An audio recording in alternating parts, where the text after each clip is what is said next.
Hi viewers, welcome to our channel. Raghuramakrishnaraju గారిని వైసీపీ హయాంలో ఉన్నప్పుడు ఆయన అరెస్ట్ చేయడము, కొట్టించడం ఇవన్నీ కూడా కక్షపూరితంగా చేశారని చెప్పేసి ఈయన కూడా ఆరోపించారు.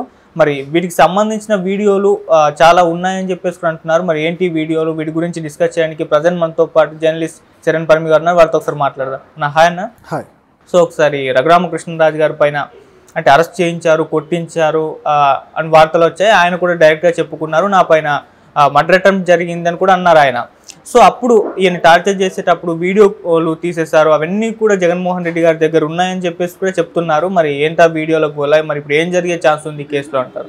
ఈ కేసు అనేది చాలా రోజులుగా ఈ ప్రభుత్వం వచ్చిన తర్వాత రఘురామకృష్ణరాజు గారు ఒక్కసారిగా గట్టిగా పట్టుకున్నాడు. ఎందుకంటే ఆయనకి ఇది చాలా పెద్ద అవమానకరమైన ఉదంతం. ఏ వ్యక్తి అయినా ఇటువంటి సంఘటనని ఎవరు మర్చిపోలేరు. సో ఆ స్థాయి ఉదంతం అనమాట ఇది. సినిమాల్లోనే చూస్తాం, ప్రతిపక్షాల వాళ్ళని జైల్లో వేసి 3rd డిగ్రీలు ఇప్పించి బయటికి పంపించడం అనేది. మనకు శంకర్ గారి సినిమాల్లో ఉంటాయి ఇలాంటి సీన్లు, ఒకే ఒక్కడు కానీ ఇటువంటి సినిమాల్లో. అలాంటిది ఈయన లైఫ్లో జరిగింది. నరసాపురం ఎంపీగా ఉన్నప్పుడు ఆయన మామూలుగా ఆ టైంలో వైసీపీ నుంచే పోటీ చేసి ఎంపీగా గెలిచాడు. గెలిచిన తర్వాత కొద్ది రోజులకే ఆ పార్టీతో గొడవ పడ్డాలు, తర్వాత పార్టీలోనే ఉండి జగన్ మీద విమర్శలు చేయడాలు ఇవన్నీ చేస్తూ ఉండటంతో ఆయన మీద ఎలా దెబ్బ కొట్టాలని చెప్పేసి వాళ్ళు ఆలోచించారు. చివరికి ఆయన అనర్హత వేటు వేద్దామని ట్రై చేస్తే వర్కౌట్ అవ్వలేదు. ఇంకేం మిగిలిందా అని ఆలోచిస్తే రాజద్రోహం కేసు పెట్టి ఆయన ఇబ్బంది పెట్టాలని డిసైడ్ అయ్యి ఆ కేసు పెట్టి, ఎందుకంటే రాజద్రోహం అనేది ఫాల్స్ కేసులు. నిజం చెప్పాలంటే మన దగ్గర అన్నీ కూడా రాజకీయ కక్షల కోసం, కక్షలు కార్పణ్యాలు తీర్చుకోవడం కోసం రాజ్యం వాడుకునే కేసు రాజద్రోహం ఒక రకంగా చెప్పాలంటే. అటువంటి కేసులు అనేక మంది మీద పెట్టి ఇబ్బందులు పెట్టారు. ఇది జాతీయ స్థాయిలో చూస్తే ప్రొఫెసర్ సాయిబాబా కావచ్చు, ఇటువంటి వాళ్ళ మీద అదే పద్ధతిలో ఇక్కడ ఈయన మీద పెట్టారు. అయితే ఈ కేసులో ఆయన్ని అరెస్ట్ చేయడము, తర్వాత ఆయనకి ఈ ట్రీట్మెంట్ కానీ ఇదంతా కూడా భారీ స్థాయిలో జరిగింది.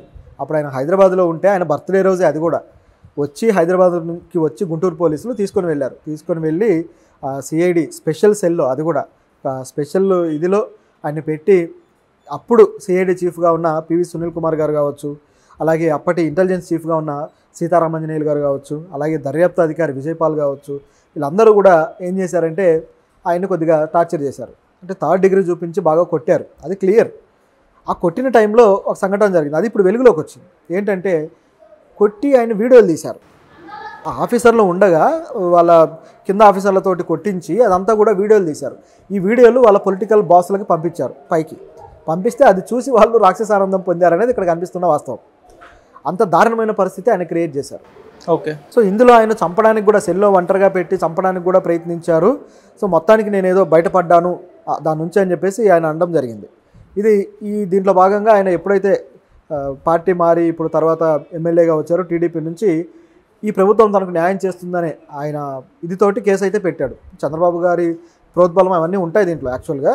సో కేసు పెట్టడంలో ముఖ్యంగా అప్పటి సిఐడి చీఫ్ సునీల్ కుమార్ గారు A1గా, అలాగే సీతారామంజనేయులు గారు A2గా, అలాగే జగన్ A3గా, అంటే ఇతని మీద హత్యాయత్నం చేసిన వాళ్ళలో జగన్ A3గా పెట్టడం జరిగింది. అలాగే అప్పటి దర్యాప్తు అధికారి విజయపాల్ గారు అలాగే ఆయన్ను కొట్టారు అని చెప్పేసి ఆ యాంగిల్లోనే కోర్టుకు వెళ్ళి బెయిల్ తెచ్చుకొని బయటికి రావడం జరిగింది. కోర్టు దాన్ని కన్సిడర్ చేసి మరి బెయిల్ ఇచ్చింది. అప్పటికి వాళ్ళు ఒప్పుకోలేదు, దర్యాప్తు అధికారులు మేము కొట్టలేదన్నారు, కానీ కోర్టు అంగీకరించకుండా బెయిల్ ఇచ్చింది.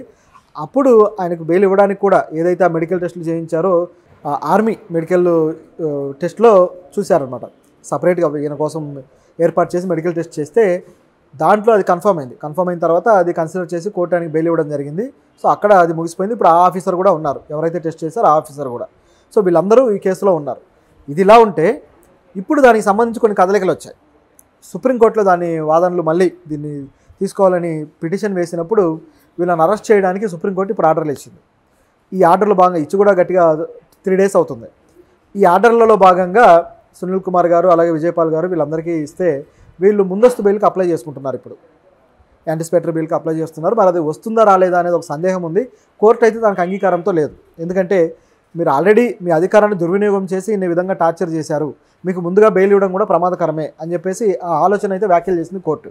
కాబట్టి ఆ బెయిల్ అయితే రాకపోవచ్చు అనేది ఇందులో ఉన్న అంచనా. ఇదంతా ఒక యాంగిల్ అయితే ఇప్పుడు ఈ వీడియోలు అనేది ఒకసారిగా దుమారం రేగుతుంది. ఆయనను కొట్టే వీడియోలు ఎవరు తీశారు, ఎందుకు తీశారు, జగన్కి పంపించడం వెనక వీళ్ళ ఉద్దేశం ఏంటి, సో ఇంత పైశాచిక ఆనందం కోరుకున్నాడు జగన్ అనేది ఇప్పుడున్న పెద్ద దుమారం రేగుతున్న సమస్య. ఓకే. ఒకవైపు ఇది రేగుతూ ఉంటే రఘురామకృష్ణరాజు గారి నియోజకవర్గంలో మరో దుమారం రేగుతుంది. దాని వెనకాల ఆపోజిట్ పార్టీ ఉందనేది ఈజీగా గెస్ చేయొచ్చు. ఆ దుమారం ఏంటంటే అంబేద్కర్ గారి ఫ్లెక్సీ అనుకోకుండా రఘురామకృష్ణరాజు గారు చించేయడము పీకేయడం అనేది కొద్దిగా ఆయన ఎందుకు ఆ విధంగా చేశాడనేది తెలియరాలేదు, కానీ మొత్తానికి అదైతే వైరల్ అయింది. ఓకే, ఎటువంటి పరిస్థితుల్లో చేశాడనేది తెలియకపోయినా అది వైరల్ అవడంతో ఒక్కసారిగా దళిత సంఘాలందరూ కూడా ఈయన రాజీనామా చేయాలి అది ఇది అని చెప్పి గోల మొదలెట్టేశారు అప్పుడే. ఎందుకంటే అంబేద్కర్ లాంటి మహానుభావుడికి అవమానం జరిగితే ఎవరు ఊరుకోరు కదా. ఖచ్చితంగా తప్పుడు చర్య, ఇంటెన్షనల్గా చేసినా అన్ఇంటెన్షనల్గా చేసినా అనుకోకుండా జరిగినా దానికి వివరణ ఇచ్చుకోవాల్సిన బాధ్యత ఆయనకు ఉంటుంది. అలా జరగకుండా మొత్తానికి ఆయన కామ్గా ఉండేసరికి దళిత సంఘాలందరూ ఇక ఆయన మీద గట్టి నిరసన తెలియజేస్తూ ఉంటే ఆయన నిన్ననే ఒక వీడియో అయితే చేయడం జరిగింది. ఆయన ఈ మధ్యకాలంలో వీడియోలు చేసి పెడుతున్నాడు, అంటే పర్సనల్గా వీడియోలు చేసేసి మీడియాకి ఇస్తున్నాడు. ఆ క్రమంలో ఆయన ఏం చేశాడంటే, నేను అంబేద్కర్ గారిని ఏమాత్రం అవమానపరచలేదు, ఆయన రాజ్యాంగ నిర్మాత, ఆయన మీద నాకు గౌరవం ఉంది అది ఇది అని చెప్పేసి కొన్ని వీడియోలు అయితే పెట్టాడు. సో ఆ ఇన్సిడెంట్ సమస్య పోయినట్టే. కాకపోతే సాక్షిలో దీనికి సంబంధించిన విషయాలన్నీ కాస్త హైపర్ లెవెల్లోనే వస్తూ ఉన్నాయి. ఎందుకంటే ఇప్పుడు ఆయన సాక్షి కీలకమైన వ్యక్తి. జగన్ మీద వేసిన ఏదైతే A3గా చూపించాడో ఇప్పుడు ఈ కేసులో గట్టిగా జగన్ ఇరుక్కున్నట్టు అయింది కాబట్టి ఈయన్ని ఇబ్బంది పెట్టడానికి చేయాల్సిన చర్యలన్నీ చేస్తారు వాళ్ళు. అటువైపు ఇది సాగుతూ ఉంది. సో ఈ కేసు ఇప్పుడు ఏమవుతుంది అనేది ఇప్పుడు ఆసక్తికరంగా ఉంది. ఓకే, అప్పుడు జగన్మోహన్ రెడ్డి గారు రఘురామకృష్ణరాజు గారి పైన కక్షపూరితంగా వ్యవహరించారు. ఇప్పుడు రఘురామకృష్ణరాజు గారు తన వంతు వచ్చింది, ఎలాగైనా జగన్మోహన్ రెడ్డి గారి పైన తన కక్ష తీర్చుకోవాలన్న ప్రయత్నం చేస్తున్నారు అన్నట్టుగా కూడా నెరేషన్ ఒకటి బయటకు వచ్చింది. సో ఆ విధంగా అనుకోవచ్చా ఇప్పుడు? ఇటువంటి ఖచ్చితంగా అనుకోవచ్చు. ఎందుకంటే ఆయన ఆ రోజుల్లోనే ఊరుకోలేదు. అరెస్ట్ అయ్యి బెయిల్ నుంచి బయటకు వచ్చిన తర్వాత జగన్ మీద ఇంకాస్త పై స్థాయిలో విరుచుకుపడ్డాడు. మీరు గమనించి చూస్తే భారీ స్థాయిలో విరుచుకుపడ్డాడు.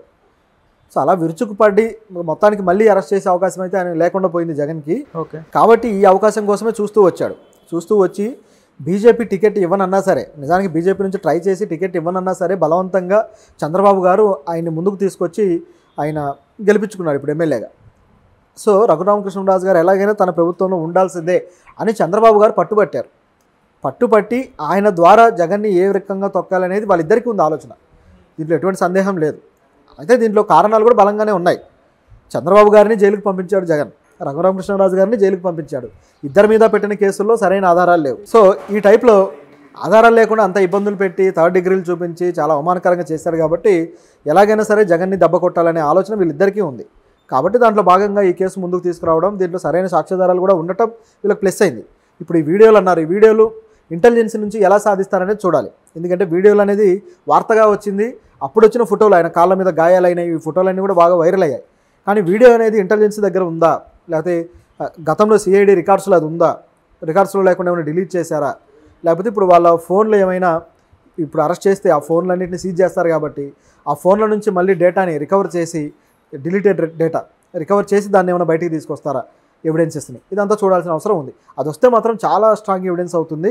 పైగా ఆయన పెట్టిన కేసు కూడా అటెంప్ట్ టు మర్డర్ కేసు పెట్టాడు, కస్టోడియల్ టార్చర్ కేసు పెట్టారు. సో ఇవన్నీ కూడా తీవ్రమైనవి కాబట్టి ఖచ్చితంగా యాక్షన్ అయితే తీసుకుంటారు.